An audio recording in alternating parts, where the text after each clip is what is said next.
Vamos a ver la prueba de supresión del ACTH con 1 miligramo de dexametasona en los pacientes que tienen síndrome de Cushing.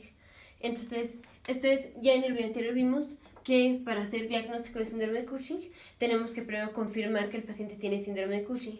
Y en parte una de las pruebas que utilizamos para confirmar síndrome de Cushing es la supresión de ACTH con 1 miligramo de dexametasona.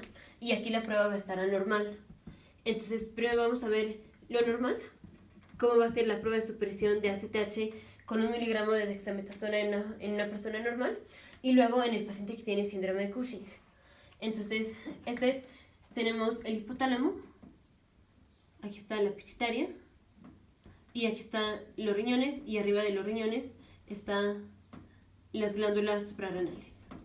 Entonces, rápidamente repasamos el eje hipotálamo, hipófisis, glándula. Esto es paso 1, el hipotálamo. El hipotálamo produce la hormona liberadora de la corticotropina. Paso 2, la pituitaria anterior tiene receptores para la hormona liberadora de la corticotropina. Y entonces la hormona liberadora de la corticotropina hace que la pituitaria anterior produzca la ACTH. Entonces aquí vamos a tener ACTH. Paso 3, la ACTH llega a la corteza de las glándulas suprarrenales y aquí tenemos receptores para la ACTH.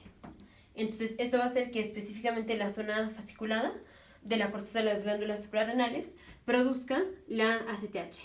Entonces, produzca glucocorticoides. Entonces, la ACTH hace que la zona fasciculada de la corteza de las glándulas suprarrenales produzca glucocorticoides, como es el cortisol. Ahora, esto es lo normal. Estamos viendo primero a un paciente normal. ¿Qué pasa si a una persona normal le damos 1 miligramo de dexametasona? 1 miligramo de dexametasona. Dexametasona va a funcionar como un glucocorticoide. O sea, va a funcionar como si fuera cortisol. O digamos, en términos del eje hipotálamo, hipófisis, glándula, vamos a tener el mismo efecto que tiene el cortisol sobre este eje. Esto es, si al paciente le damos mucha dexametasona, le estamos dando mucho glucocorticoides. Entonces, si el hipotálamo, al liberar la hormona liberadora de la corticotropina, hace que la pituitaria produzca la ACTH y esto hace que se produzca un glucocorticoide, que es el cortisol. Si al paciente ya le dimos 1 miligramo de dexametasona, los glucocorticoides van a estar altos porque le dimos el miligramo de la dexametasona. Y entonces vamos a tener una regulación a la baja del eje.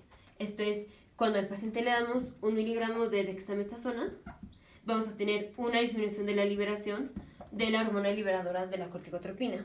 Porque si finalmente la hormona liberadora de la corticotropina termina haciendo que se produzca cortisol, y a este paciente ya le dimos un aumento de glucocorticoides porque le dimos la dexametasona, ya no vamos a producir más glucocorticoides si ya tenemos muchos. Y entonces, ¿cómo evitamos más producción de glucocorticoides? Disminuyendo la liberación de la hormona liberadora de la corticotropina. Entonces, en una persona normal, cuando le damos 1 miligramo de dexametasona, va a disminuir la concentración o la producción de la hormona liberadora de la corticotropina.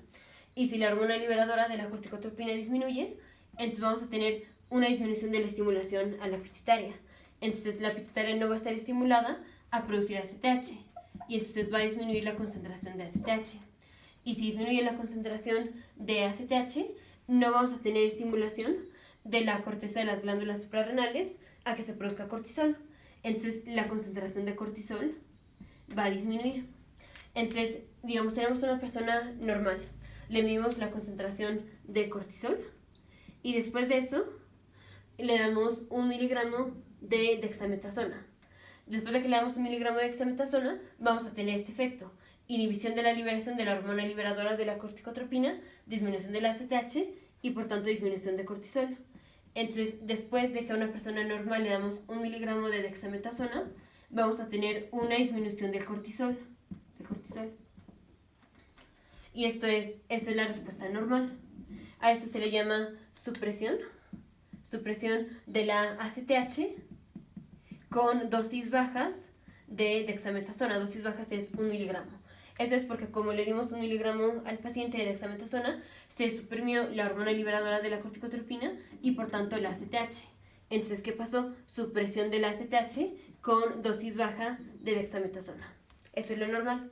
Si tenemos un paciente que tiene síndrome de, o que creemos que tiene síndrome de Cushing, y le hacemos esta prueba, le hacemos la prueba de supresión de ACTH con 1 miligramo de dexametasona. Y después de darle el miligramo de dexametasona, el cortisol disminuye. Esto quiere decir que sí hubo supresión, y esto excluye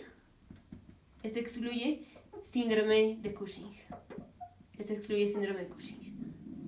Entonces, si es un paciente y sospechamos que tiene síndrome de Cushing y le hacemos la prueba de supresión de ACTH y vemos que la concentración de cortisol después de que le dimos el miligramo de dexametasona disminuye, eso excluye síndrome de Cushing, porque esa es la respuesta normal esa es la respuesta que tiene un paciente normal.